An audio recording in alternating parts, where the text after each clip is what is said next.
Assalamualaikum. Nama aku Wan Muhammad Rusdi. Dan orang panggil aku Bob. Kenapa EAFC? Okay, aku ni dulu main bola. So aku memang fit. Faham fit kan? Ni bukan fit, ni fat. Fit. So fit ni, apparently aku memang main bola kau-kau dulu. Main bola, tahu pasal bola. Even aku sokong ni Chester United kan. Tim yang selalu orang kecam tapi aku tak tahu sepanjang perjalanan aku tak tahu jalan mana yang aku dah silap masuk. Turn out aku dah jadi bola lah ni. Bila aku dah jadi bola, so realize stamina aku agak-agak barai Memang barai tak boleh nak main bola padang semua kan. Disebabkan minat aku terhadap bola, aku beralih pergi ke virtual punya bola, iaitu EAFC 25 lah.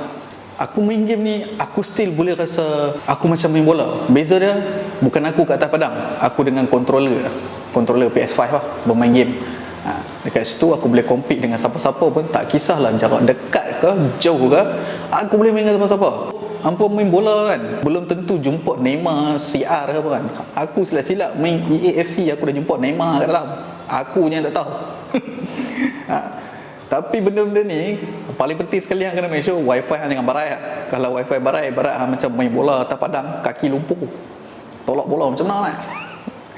Main game EAFC ni orang kata dia still tak kehilangkan aku punya kompetitif. Aku tak boleh, aku nak menang. So aku main game ni, at least aku boleh rasa kemenangan tu lagi. Even though bukan aku kat atas padang sekalipun, aku still boleh menang. Orang ingat aku tak ada live bila main game. Mereka ingat aku malam-malam dah main game macam aku tak kerja. Habis tu orang lepak 3 pagi esok pergi kerja, nak kata mereka tak ada kerja agak. Mereka tak faham. Aku main game ni kan, aku orang kata penat-penat kerja pagi, penat, stres, hadap bos. Balik aku nak lepas kat mana? Aku lepas kat game aku main game. Ni adalah terapi bagi aku. Aku main game ni untuk aku hilangkan segala penat aku. Kadang-kadang orang ingat aku ni lari daripada realiti kehidupan, tapi dia pun silap. Sebenarnya aku ni tengah balik fountain recharge balik main game ni fountain aku recharge supaya aku boleh perform lagi untuk esok hari. Banyak gila benda aku belajar kat sini. Okay, dalam AFC ni kita ada mood pro club ni ibarat hang bermain bola tapi ada 11 orang kat dalam tim hang. So hang kawal satu je. So aku ni bermain dengan tim aku. So basically bila hang main game ni kena ada teamwork. So hang tak boleh ego Kalau hang ego, hang akan kalah. Contoh hang main dengan member kan, tiba-tiba hang nak buat skill lah apa, tiba-tiba bola hilang. Salah siapa? Salah hang jadi kat situ kan, bila salah hang tak boleh ego, hang kena terima benda tu. Game ni ajak aku untuk terima apa benda yang sepatutnya aku tak nampak. Dengan game ni aku nampak kesalahan diri sendiri. So dengan game ni jugalah aku banyak improve. Aku improve kesalahan aku kat mana. Aku improve daripada segi communication aku dengan teammate aku tu semua.